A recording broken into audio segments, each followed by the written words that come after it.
la mesa con los Maxi Abogados, que también los temas están candentes con esto bueno, le avisamos además que el Maxi Abogado David Peña no podrá estar y además le mandamos un cordial saludo. David Peña fue nuevamente operado de la rodilla que tenía mala, tuvo ahí algún tipo de complicación.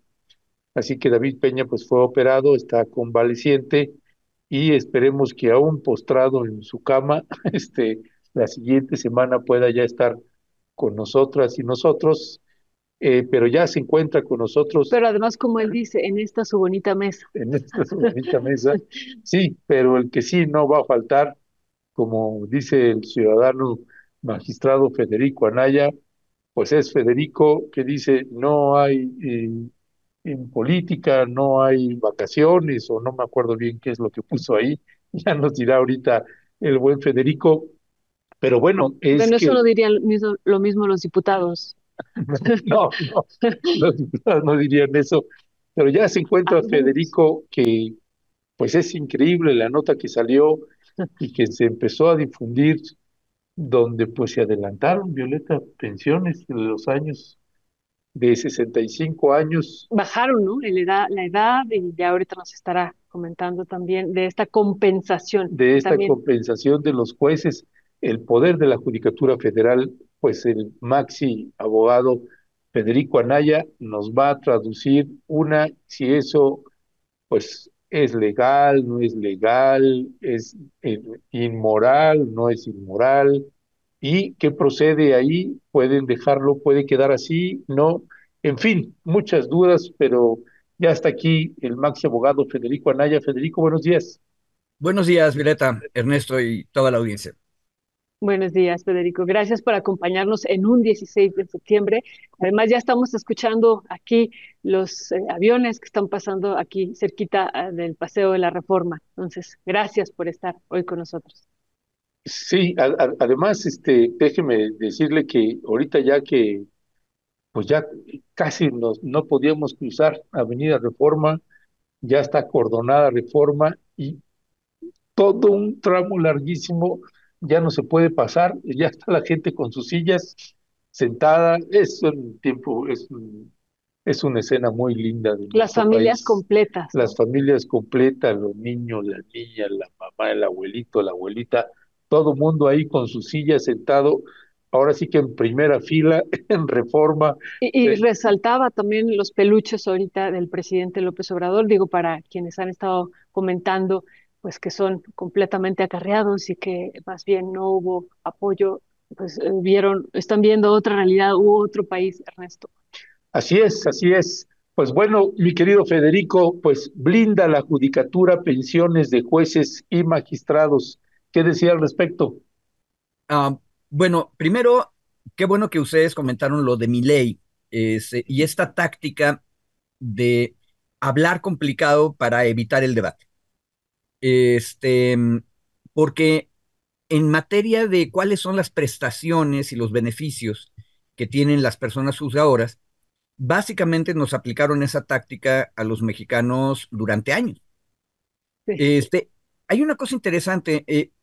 Yo nunca me di el tiempo y la paciencia para buscar qué onda con Diego Valadez. Pero se acordarán ustedes que a cada rato yo decía en las mesas que habría que checar si Diego Valadez, que fue ministro de la Corte antes de la reforma de Cedillo, tenía o no tenía pensión vitalicia. Pero yo nunca hice mi tarea. Este, Finalmente el presidente fue el que hizo la tarea. Yo creo que ya la tenía hecha desde antes. Y nos dio a conocer que Diego Valadez ha estado cobrando desde el año 1995 una pensión vitalicia muy alta. Ahora, esa pensión que cobran los exministros no es la pensión del ISSSTE, y eso es una cosa bien importante que tenemos que recordar. Em, y por cierto que nunca queda claro qué es lo que va a pasar con eso. Eh, yo aquí les dije también que ni el presidente, ni los diputados, ni los senadores, ni los ministros, ni los magistrados, ni los jueces y juezas de distrito son trabajadores, son titulares de los poderes federales. Y por lo tanto, en cuanto que no son trabajadores, pues no deberían tener derechos de trabajadores, ¿verdad? Ahora, eso es complicado porque la pregunta es en dónde los atiendes en caso de que tengan una enfermedad y qué haces una vez que se retiran. Entonces, ante la realidad jurídica de que no son trabajadores, lo que de facto empezó a hacer el gobierno priista ya en los 1950, 1960 fue crear una cosa que le llamaron pensiones complementarias. Mm.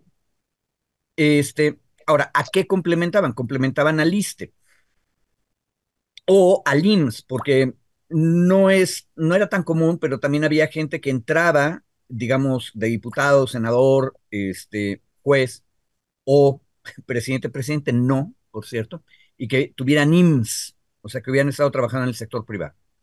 Este, pero podía ser. Entonces, la pensión complementaria nace del cargo público, que es un cargo muy grande e importante, pero que no tiene pensión.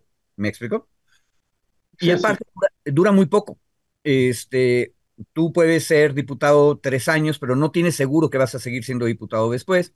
Entonces, esta cuestión de ir creando antigüedad es bien difícil.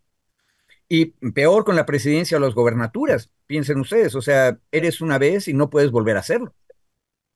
Bueno, queda claro que esos puestos son un problema en términos de a esas personas, cómo vamos a asegurarles que lleguen a viejitos y tengan con qué vivir. Bueno, acabamos de oír a Ernesto Cedillo, ustedes lo pusieron en el video.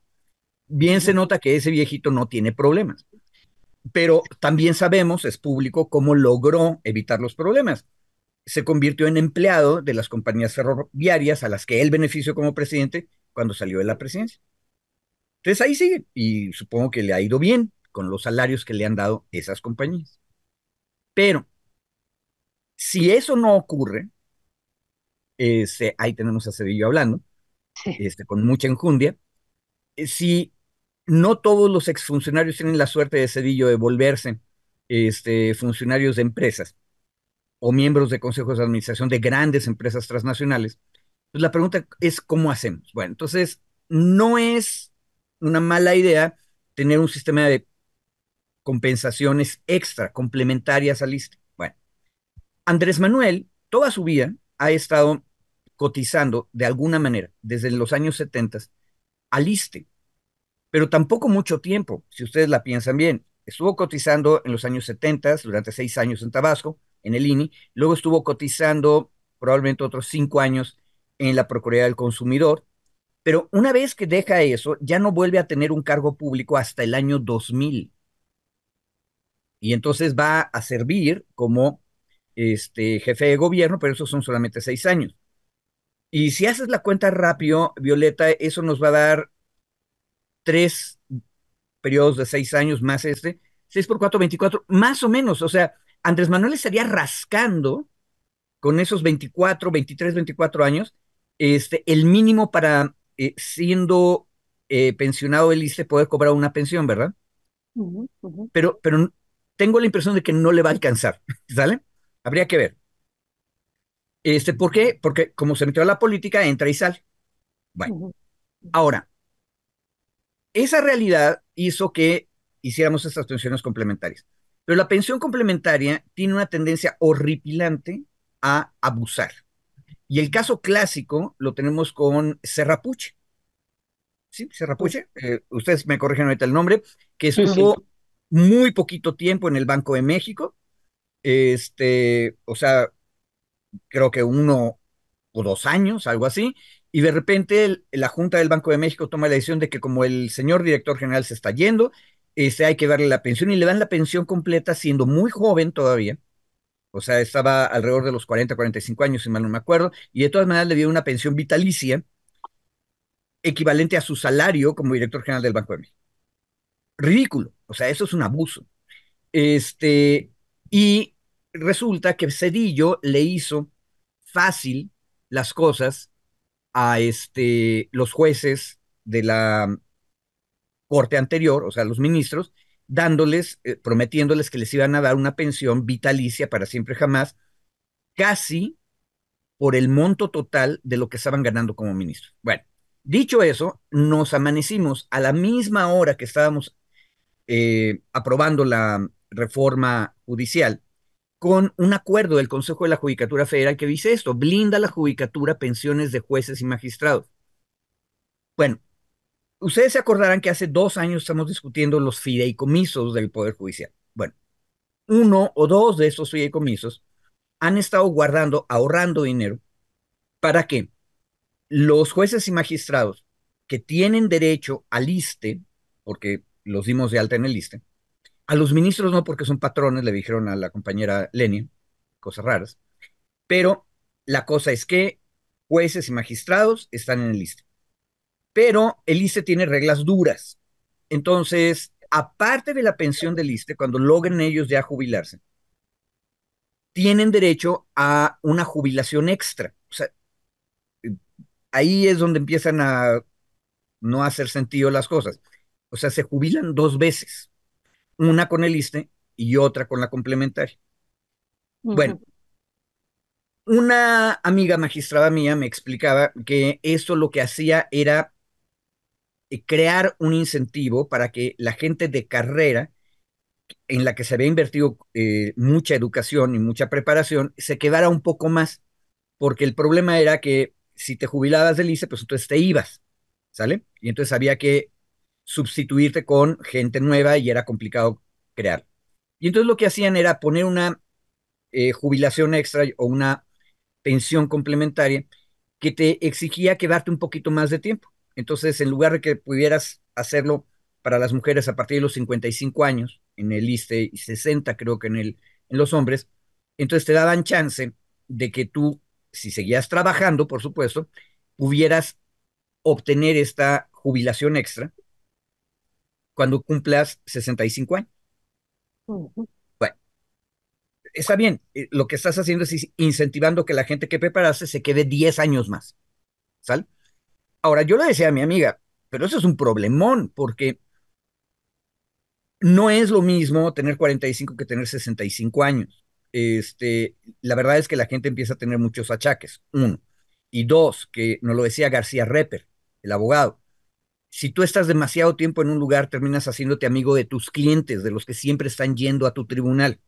Y entonces la posibilidad de que te vuelvas parte de un sistema corrupto, aunque tú no seas corrupto, se vuelve bien fácil, ¿verdad? Entonces, mientras más tiempo están, más fácil es que se vuelva una judicatura muy conservadora, ¿sí?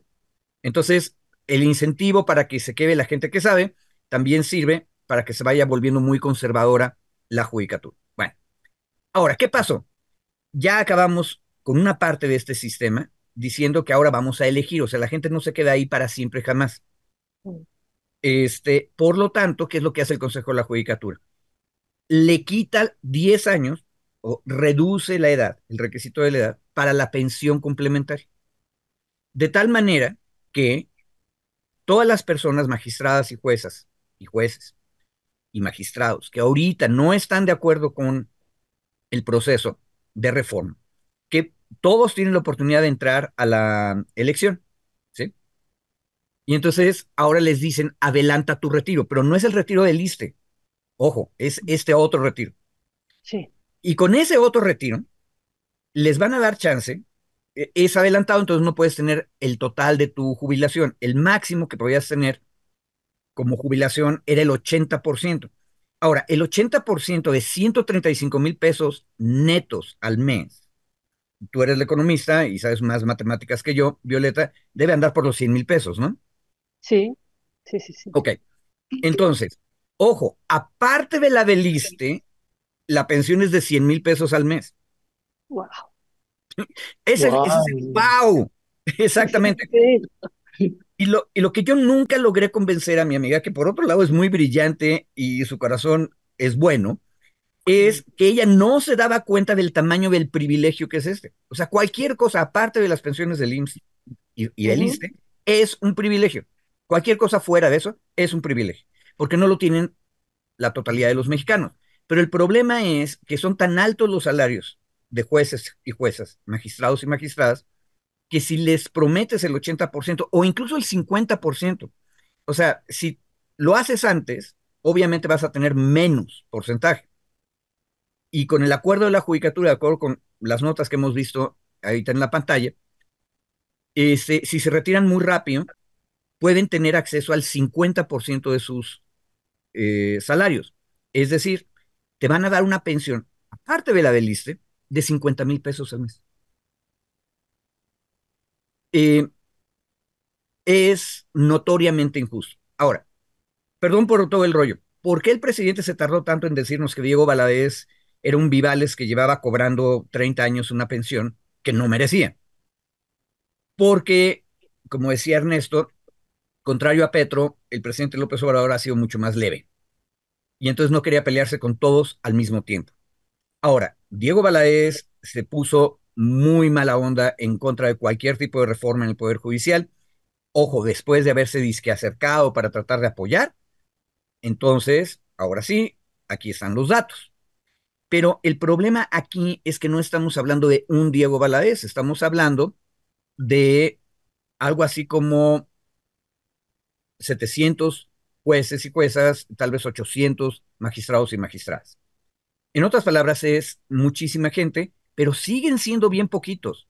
Juntos son, que serán 1,400 o 1,500 gentes, comparados con los 55,000 trabajadores del Poder Judicial Federal. ¿Sí entienden por qué todo esto huele a privilegio y es un privilegio? Sí, Ya. sí.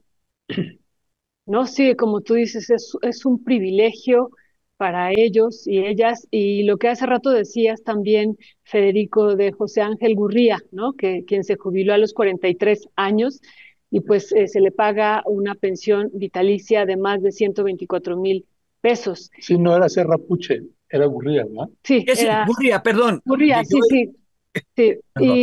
y bueno, y una situación pues que hay que recordar, y sobre todo ahorita que nos estás comentando estos recursos de la pensión complementaria, pues hablas tú entre 100,000 y 50,000, depende en qué momento se retiren, y hablamos de un salario mínimo que recibe aproximadamente 30 millones de personas en este país. No hay que volver, o sea, hay que volver a ponerlo en el centro, que son alrededor de 7,468 pesos mensuales, Federico, ¿no? Entonces, sí estamos hablando pues de un contraste y de un mundo de privilegios y un mundo pues realmente de una cantidad muy, muy grande de la población trabajadora, de la población ocupada estoy hablando, que son 30 millones que reciben este ingreso, más otros 30 millones que reciben hasta dos salarios mínimos. Ujú. Entonces, frente a estos jueces, magistrados, ministros, pues que sí viven otra realidad.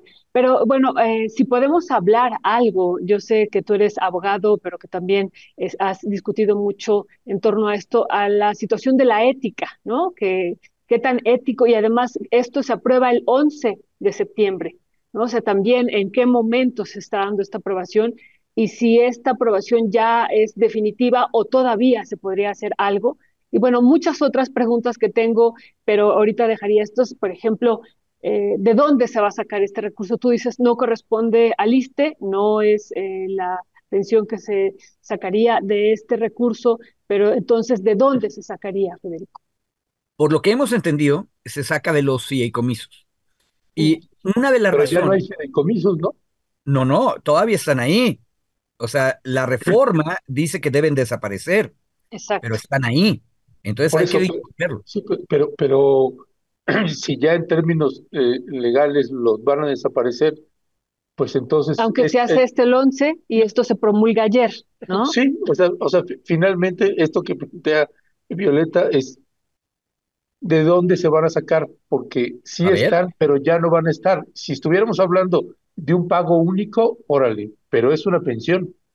a ver, vamos, vamos con el cronograma primero.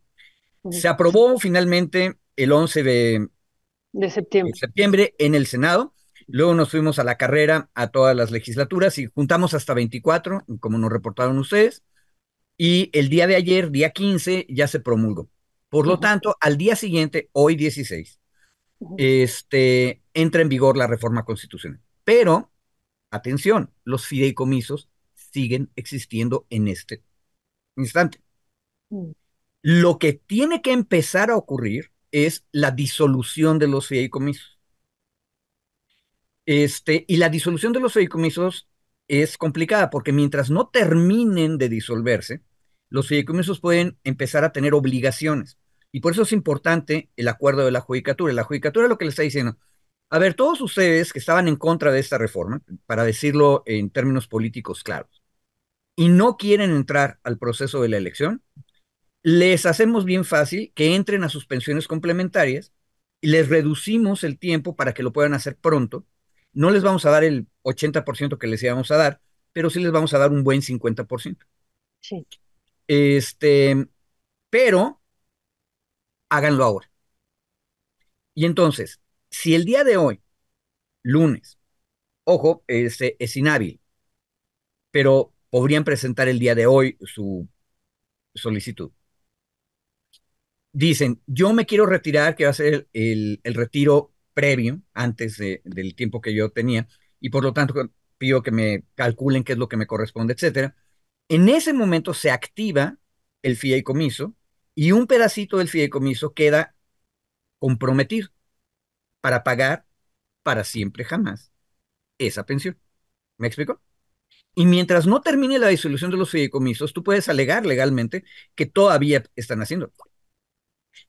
Tú puedes disolver el fideicomiso, pero no puedes quitarle a la gente que activó el fideicomiso antes de que terminara de desaparecer los derechos que le daba el fideicomiso. Mira, otra explicación. A mucha gente le molestaba que estos fideicomisos, la mayor parte del dinero estuviera ahí sin utilizarse. ¿Por qué estaba sin usarse?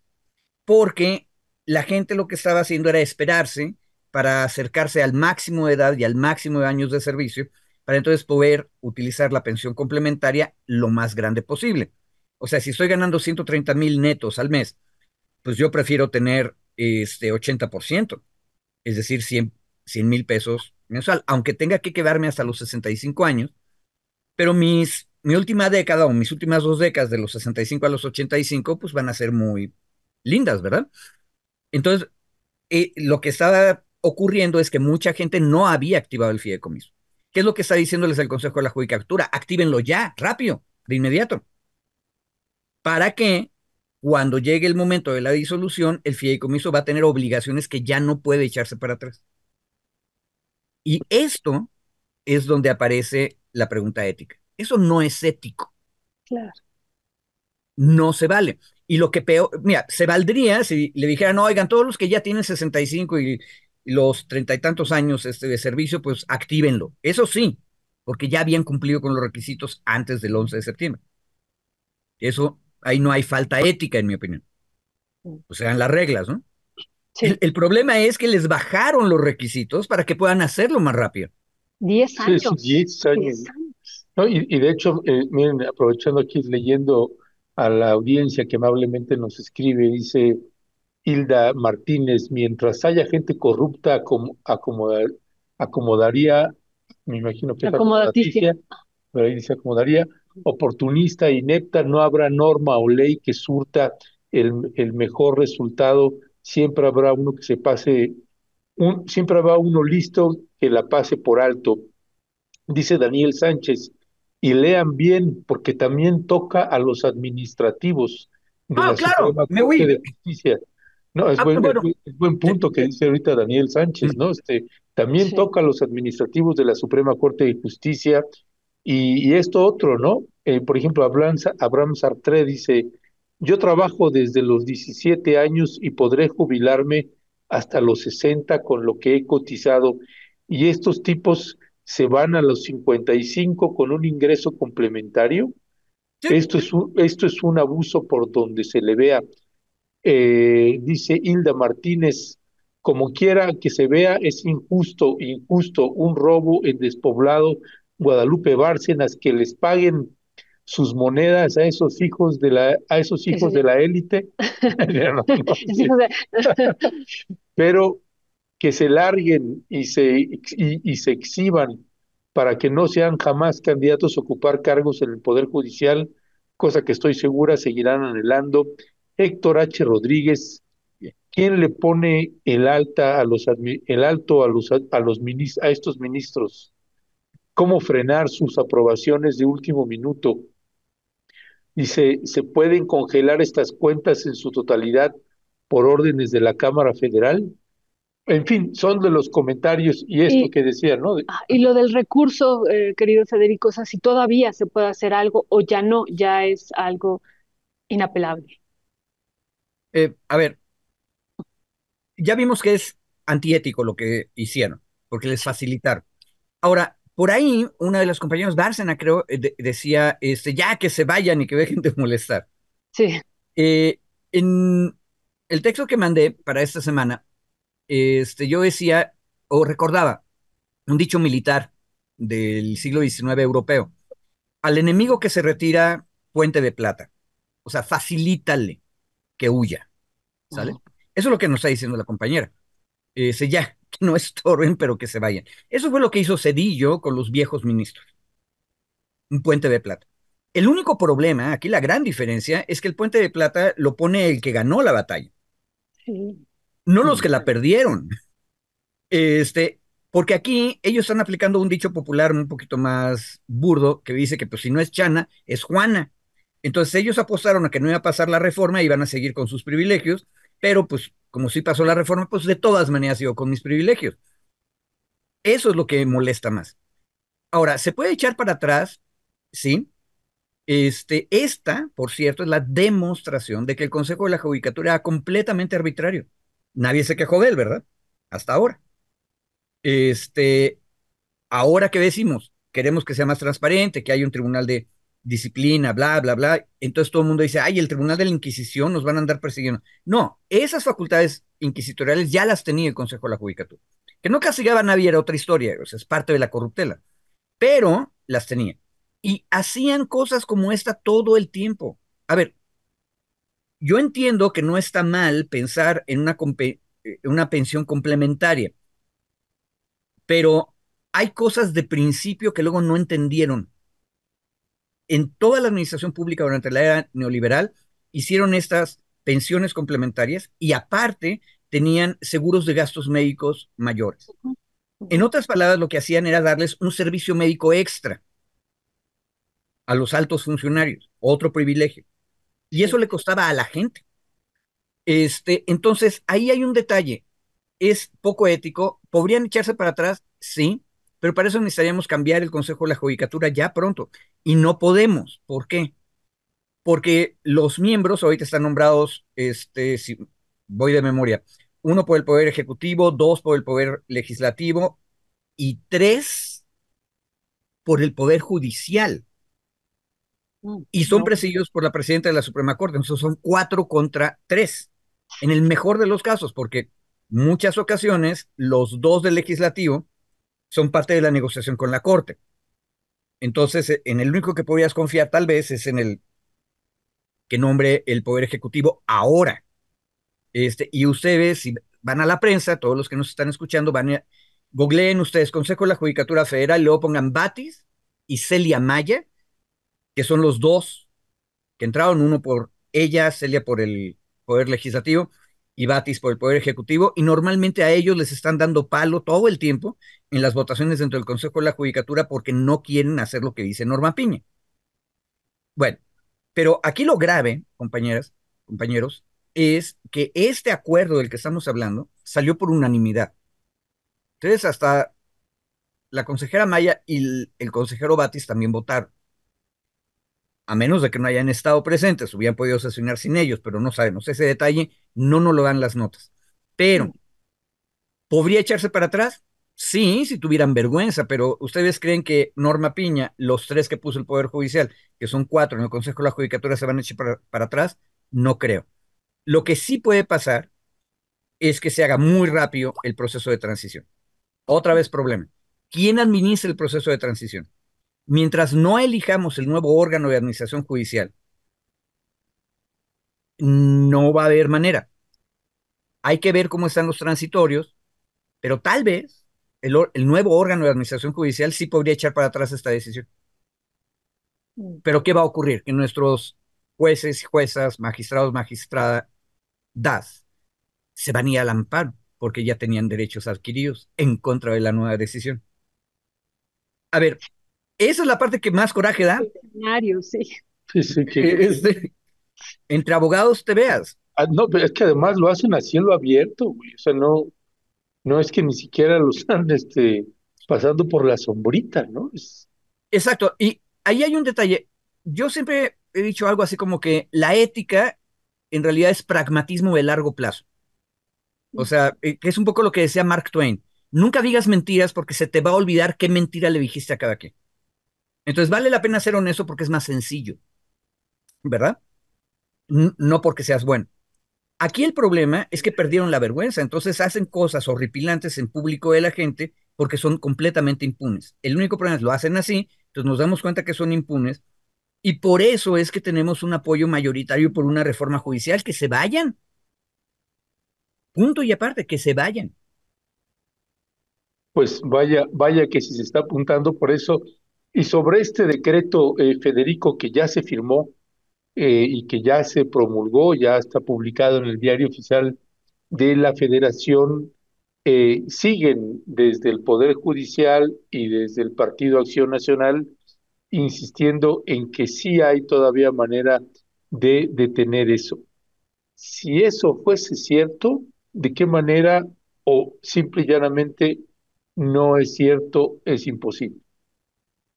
A ver, una cosa que nos obvian a los abogados es porque puede ser para un lado o para el otro, dependiendo, ¿tal? Por eso los abogados siempre somos chuecos. A ver, ¿Sí? no, no es imposible detenerlo. Sí, sí se podría. Ahora, ¿cuál es el camino para detenerlo en México?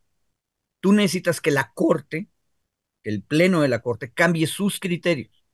Durante los últimos 30 años, el Pleno ha sostenido que no procede revisión constitucional por ninguna vía, en el fondo, ni amparo, ni controversia, ni acción de inconstitucionalidad, en contra de una reforma constitucional, con el fondo. Podrías poner en duda el procedimiento, pero eso lo único que va a lograr es, si prosperara, es que se regrese a las cámaras y vuelvan a hacer el procedimiento. Mm. Ahora, yo no recomendaría que hagan eso en la corte reaccionaria que tenemos ahorita, porque lo único que van a hacer es sembrar una tempestad social.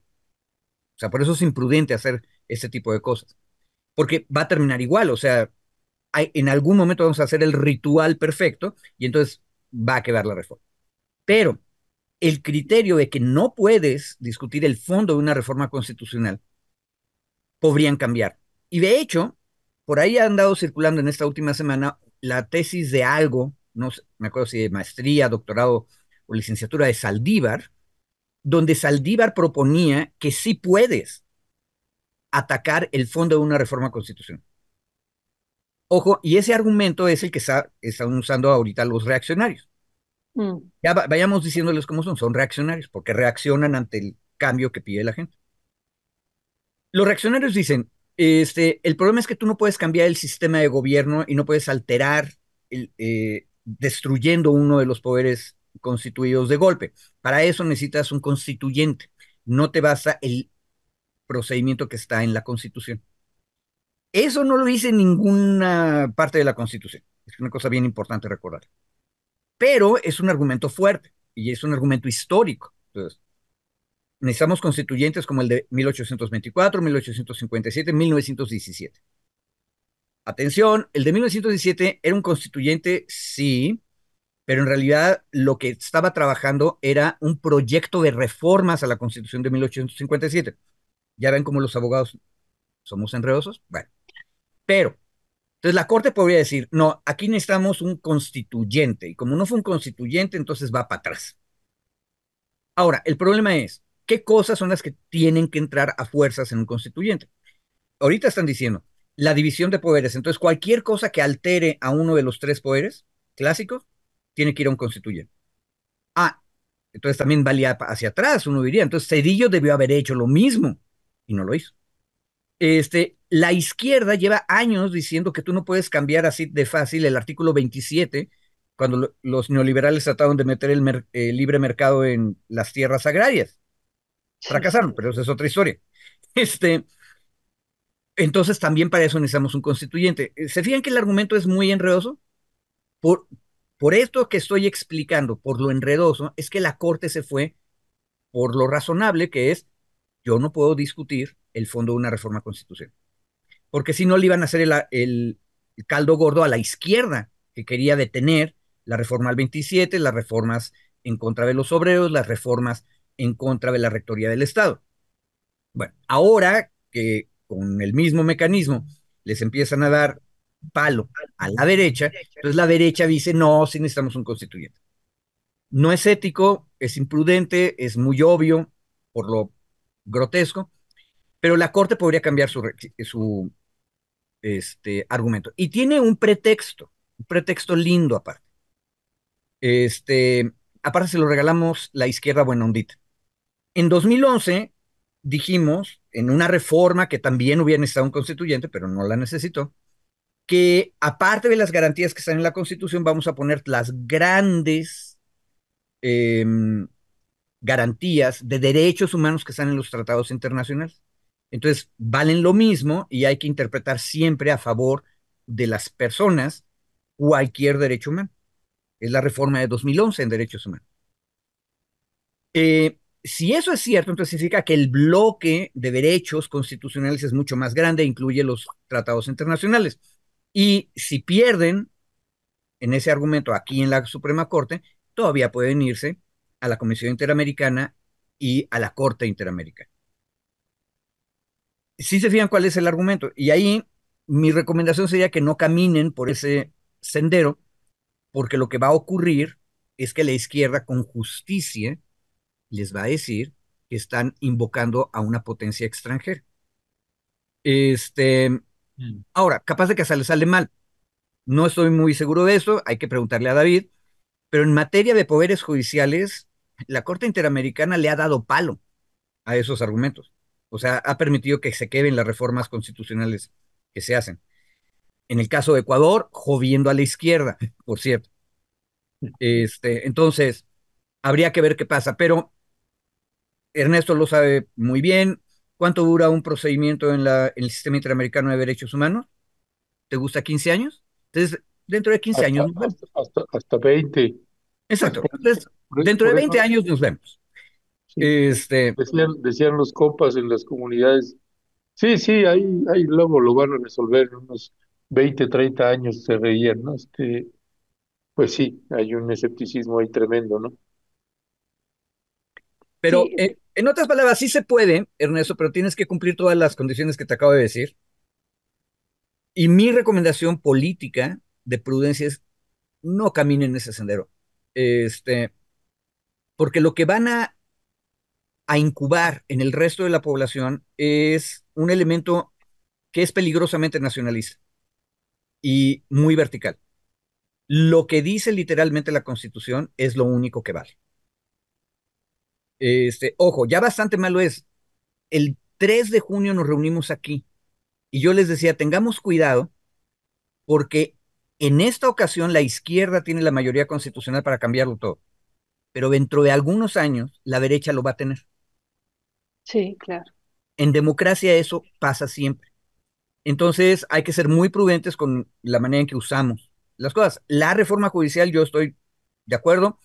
Yo no era fan de elegir a los jueces de hasta abajo, pero el proceso te cambia y me parece que no nos queda de otra más que hacer esto. Es más, se han portado tan mal con sus argumentos que hasta dan ganas de que fuera más radical la reforma. Este, pero hay que ser prudentes, hay que tener cuidado. Si tenemos tanta fuerza, ¿por qué no aprobamos la reforma original del INPI sobre Claro, pueblos originarios, por ejemplo? sí, sí, sí. Este, ¿Por qué? Porque tenemos que ser prudentes, porque dentro de 6, 12 años, y exageremos, 18 años, las derechas van a tener la mayoría constitucional. Y entonces, ¿qué nos venimos de regreso? O sea, hay cosas, el bloque que no se puede tocar de constitucionalidad se va discutiendo en la práctica política a lo largo de la historia. Por eso Salinas nunca debió haber tocado el 27. Y por cierto, reformó el 27, ejidos y comunidades resistieron, Y hoy en día, no me dejará mentir Violeta, la mayor parte de la propiedad social sigue siendo propiedad social. Donde sí se creó el mercado privado de tierras fue cerca de las ciudades. Pero la Sí. mayor parte de la tierra en manos de ejidatarios y comuneros sigue estando en manos de ellos. No porque no las quisiera agarrar el capital, porque resistió la gente en las comunidades. Entonces, tú puedes cambiar la constitución, pero la gente es la que hace vivir la constitución, en la realidad. Muy interesante, Federico, todo lo que estás comentando. Sí, en este país el 50% de la propiedad está todavía en manos de ejidos y comunidades agrarias. Eso es un dato bien, bien interesante, a pesar de la reforma salinista al artículo 27 constitucional. Federico, pues has tocado muchos temas y a propósito de esta pregunta de qué iba a ocurrir con los amparos y si todavía ellos podrían hacer algo, pero también hubo un amparo que nos llamó mucho la atención, este amparo que promovió la Fundación Iris en promoción y defensa de los derechos humanos, Asociación Civil, que ellos desde Colima, ¿no? O con un juez Sí. segundo de distrito en el estado de Colima, estableció que no se podía publicar en el diario oficial de la Federación pues esta ya reforma que se había hecho al Poder Judicial. Sobre esto, ¿qué decir, Federico? Digo, hasta eso se llegó. A ver, una cosa es lo que ocurre en el juzgado y otra cosa es lo que leemos en la prensa. Mm, Este, ojo, el amparo sigue siendo el viejo amparo de Mariano Otero en el siglo XIX. mm, Solo protege a la persona que se quejó, a más nadie, mm, ¿sí? Entonces, y las suspensiones también, solo a la persona que lo hizo. Y por eso eran ridículos los amparos de antes, porque los amparos de antes decían 4 jueces en Morelos, 5 jueces en Chiapas, se amparan y entonces les conceden la suspensión. Y yo me burlaba. Entonces tenemos que pedirles a todos esos señores que vayan como en el Superagente 86 y se pongan abajo de la gran esfera de cristal para que no los afecte el proceso legislativo. Los que no son de nuestra generación no saben quién es el superagente 86, mi Sí, querido tienes toda Federico. la razón. A ver, yo es un programa loco de los años 60, pero la cosa es esta. Imagínense ustedes, como la suspensión solamente protege a los que se fueron al juzgado a promover el amparo, ujú, entonces significa que hay dos grupos. En un grupo están 1.229.940 ujú, mexicanos y en el otro grupo están 60 mexicanos y mexicanas que se ampararon. sí, A los 120 y tantos millones no hay problema, sigue el proceso legislativo. Y a estos 40 que se ampararon, sí les protege el amparo y por lo tanto no sigue el procedimiento legislativo. Piensen ustedes, es ridículo. Entonces, se tienen que ir a un cuarto solitos para que las ondas hertzianas de la reforma no los afecten. sí, sí, sí. Es materialmente imposible que tú suspendas el procedimiento, porque lo podríamos hacer al revés. A ver, capaz de que es más fácil explicarlo del otro lado. Y esto es una idea de una compañera del Movimiento Urbano Popular que lo sugirió en una asamblea maravillosa. Ella estaba hablando de los jueces que estaban en paro y ella decía, ¿no deberíamos ir a pedir amparo porque nos están quitando el derecho a acudir a un tribunal? Sí, efectivamente. Entonces, ojo, tal vez deberíamos meter una queja en esos amparos o incluso cuando ya haya una sentencia, meter una queja en contra de la sentencia definitiva, porque esa sentencia lo que está haciendo es detener todo el procedimiento legislativo en perjuicio de 120 y tantos millones de mexicanos y mexicanas. Mi punto es, la suspensión no protege más que a los que están ahí. Y esta asociación, Iris AC, en Colima, que hizo esa promoción, debe sentirse tranquila. Es más, si hubiera sido un poquito más lindos en la Secretaría de Gobernación, al final del decreto de ayer donde se publicó todo, debería decir, Fundación Iris, no leas esto porque a ti no te aplica. Solo para la Fundación IRIS. Exacto. Y ese que está ahí es el Superagente 86 y ese es la campana del silencio, donde quedan aislados del resto del mundo. Entonces, Eh, ahí están abajo los amparados y los que recibieron la suspensión. Pero si se fijan, no funciona, el aparatejo no funciona. Bueno, se van coordinando con el Se aparato. adaptan ellos. Exactamente. Entonces, a ver, es ridículo. Este, es más, yo incluso le pedí a la Fundación Iris hace que si por favor pueden traer cuando salgan a la calle una pancartita diciendo yo soy la Fundación Iris, para entonces verlos, porque es como, como en esa escena, ellos llevan la campana del silencio arriba de ellos y no les afecta la publicación. Así es, mi querido Federico.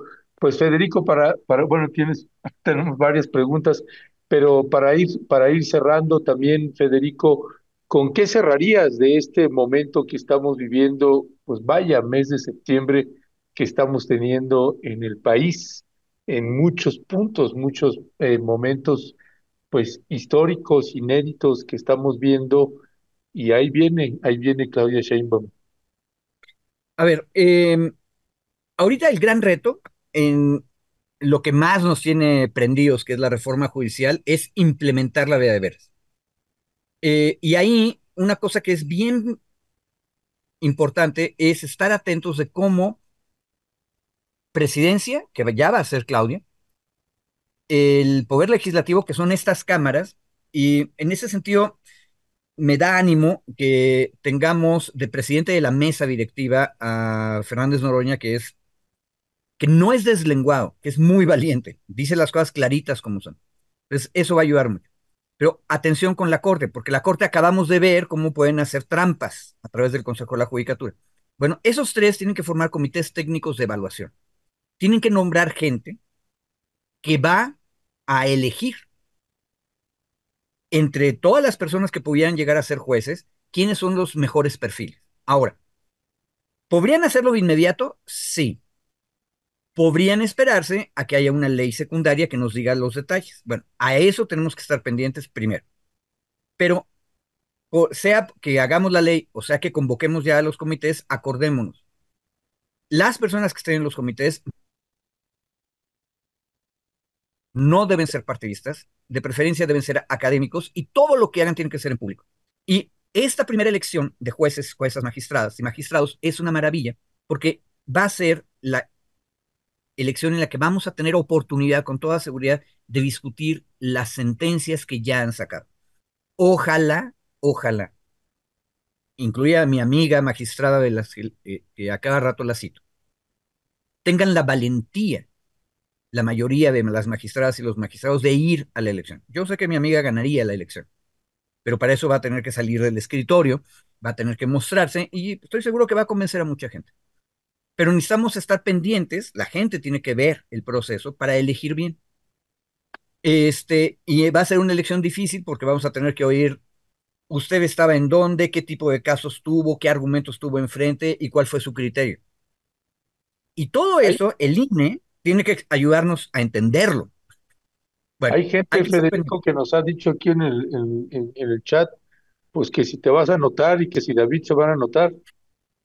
Este, ok, yo te diría que mi vocación no es tanto de juez, porque, y es una cosa interesante, un juez que viene del voto popular va a tener que hacer todo el tiempo una especie de salto esquizofrénico. No, Tiene que sí, estar en público a la hora de la elección, pero luego tiene que meterse a su escritorio para ver la realidad con la mayor imparcialidad posible. Y luego otra vez regresar a la elección. Entonces, ese salto es complicado, ese es uno de los temas que vamos a tener que discutir en tiempo real.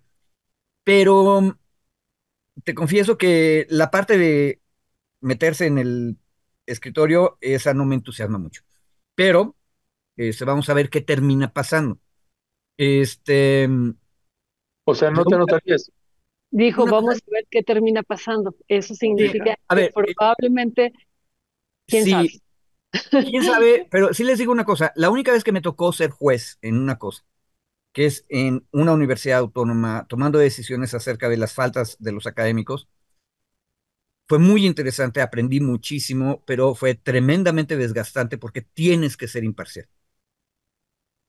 Y eso implica una disciplina impresionantemente fácil. Es mucho mejor opinar en público porque entonces no estás amarrado a la imparcialidad. O sea, esa es mi Ujú, opinión y aquí está. Punto. ujú. En cambio, el juez sí tiene que oír dos, tres, cuatro opiniones y luego habla. Sí, sí, claro. Pues tenemos que ir cerrando. En verdad que alegría que estemos aquí el 16 de septiembre con Federico Anaya reflexionando con estas inteligentes intervenciones que está teniendo. Yo nada más quisiera preguntarte, sé que pareciera que ya pasó hace mucho, pero pasó la semana pasada, el papel que tuvieron los Yunes en el Senado para la aprobación de la reforma al Poder Judicial. ¿Cómo te quedas? ¿Cuál es el balance que hiciste a lo largo de la semana sobre esto y lo que está por venir también? Sabemos que vienen varias reformas todavía constitucionales. La próxima será la reforma al segundo constitucional en materia de pueblos indígenas. Y bueno, pues ahí los yunes tendrán también un papel importante en las reformas futuras. ¿Qué decir sobre esto, Federico? A ver, en realidad son dos preguntas. La primera es los Yunes la semana pasada. Ujú. Yo diría que todo ese enojo muy entendible en la izquierda de por qué tuvimos que usar el voto de Yunes. Yo le pondré un poquito de agua al menjurje, porque no fue nada más Yunes, fue también Barrera, el senador campechano que decidió acompañar a su papá en Claro. algo que ya después vimos que ni siquiera era una orden de aprehensión ni nada, o sea, era una audiencia que estaba programada seguramente desde antes. Entonces, él decidió quedarse allá. Como él no estuvo presente, por lo tanto, ya no necesitaba Sayunes. Ahora, ¿qué saco yo en conclusión? Que en la Cámara del Senado, Morena y sus aliados caminaron por varias sendas. Fueron a ver a los Yunes, fueron a ver a Barreda y probablemente fueron a ver a uno u otro más, tal vez incluso a tres personas más. No creo que se hayan quedado con los brazos cruzados diciendo apostando nada más a Yunes o nada más a Barrera. Lo que vimos es que tuvieron éxito en dos, entonces en realidad la reforma pasó con amplia ventaja. O sea, sin Barreda, los 85 bastaban. Ahora Yunes aparte vota a favor, entonces ya tienes 86, entonces todavía más amplio tu margen. Ahora, ¿cuál es el problema? Esa es mi opinión primera. Y entonces, si me hacen caso a lo que acabo de decir, pues nos damos cuenta que lo importante no es realmente el 86 o el ausente. Lo importante son los 85 que había ahí. Ojo, y también lo he dicho en varias ocasiones, hay que tener cuidado. La alianza, la coalición de izquierdas, tampoco son todos de izquierdas. Entonces, Sí, sí. yo siempre voltaría primero a ver a los aliados del Verde. Los del PT básicamente podemos asumir que se van a portar razonablemente, pero los del Verde capaz que no. Entonces hay que estar pendientes con ellos. Y si ustedes se acuerdan, hace 15 días todo el mundo estaba viendo las caras de enojo o desenojo de Manuel Velasco, que es senador, por cierto. Ujú. Entonces, primero ver a los verdes. Segundo, ¿cómo va a funcionar en las siguientes elecciones? No sé, Violeta. Ese es el problema. El tonto de Marco Cortés, que en serio hay que hacer un premio al tonto del año, se peleó tan feo con los dos Yunes que se aseguró que ellos no vuelvan a votar por el PAN en la Cámara. Ojo, no son de Morena. Entonces van a ser unos independientes que están libres ahí. Es una tontería. Ya ahorita la están sufriendo. Sin el voto o sin la firma de Yunes, no pueden interponer acción de inconstitucionalidad. Así es. Así es que ese es otro tema, ¿no? Exacto. Entonces, ojo, yo creo que lo que va a pasar en las siguientes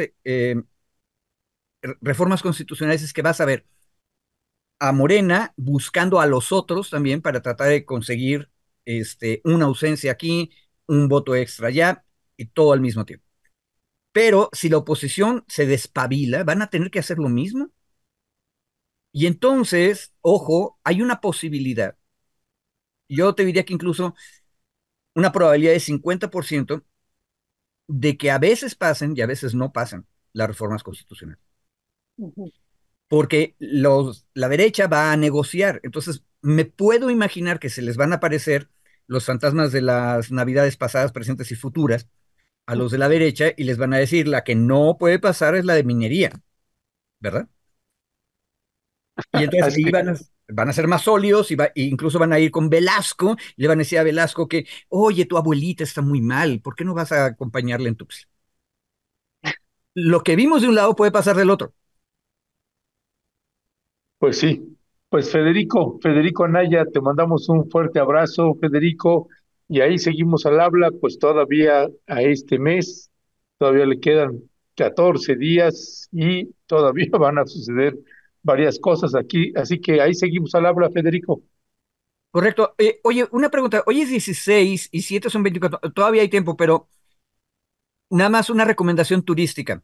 Aunque ustedes no lo crean, ustedes dijeron que ¿por qué dijo el presidente que vía la cuarta transformación? Porque el acto es político y siempre ha sido político y por eso nadie dice vive Iturbide. ¿Sale? Mm, Bueno, pero hay gente que todavía cree que Iturbide es el padre de la patria.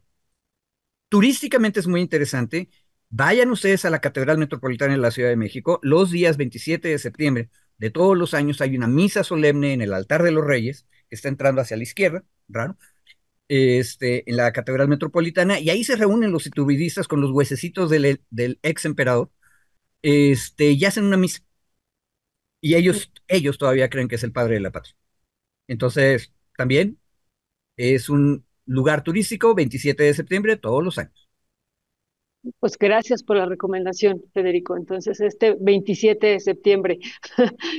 Sí, Eh, y decíamos hace rato, Federico, lo de la cuarta transformación, que fue el último grito que se dio, ¿no? Viva la cuarta transformación, porque empezamos a ver reacciones en las redes sociales desde ayer, pero también ya esta mañana en varias editoriales de varios noticiarios diciendo que cómo era posible que se hiciera ese grito al final y que era como si el PAN hubiera gritado cuando estuvieron ellos 12 años al frente, viva el Partido Acción Nacional y bueno, pues enojo había, lo notamos en varios comentaristas y en varios análisis que un están haciendo. detalle, si los panistas hubieran sido de a de veras serios, yo sí hubiera sugerido una cosa que se merecían haber gritado.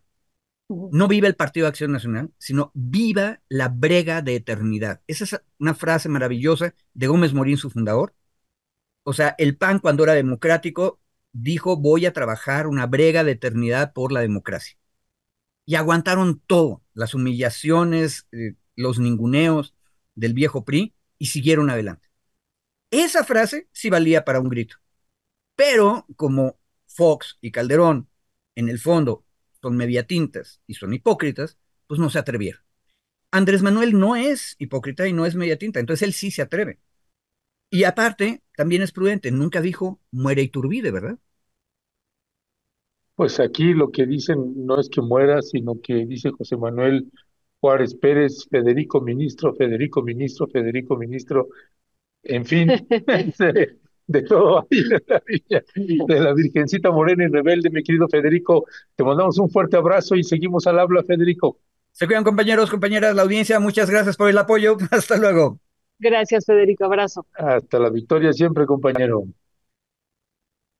Pues Pues muy interesante sí, sí, todas las y muchos reflexiones. ángulos y además, pues la parte legal, ¿no? Es que siempre va a estar jugando ahí y lo que uno puede ver es que la Suprema Corte de Justicia de la Nación, quienes están hasta allá arriba, pues son como el dinosaurio herido, dando los coletazos de todas las maneras posibles y incluso hasta ya publicada, ¿no? Pues esto de la Fundación Iris, ¿no? Fue algo que sorprendió de que no se puede publicar en el diario oficial de la Federación porque está amparada la Fundación Iris. Pues bueno, qué bueno que ya hemos platicado al respecto con Federico.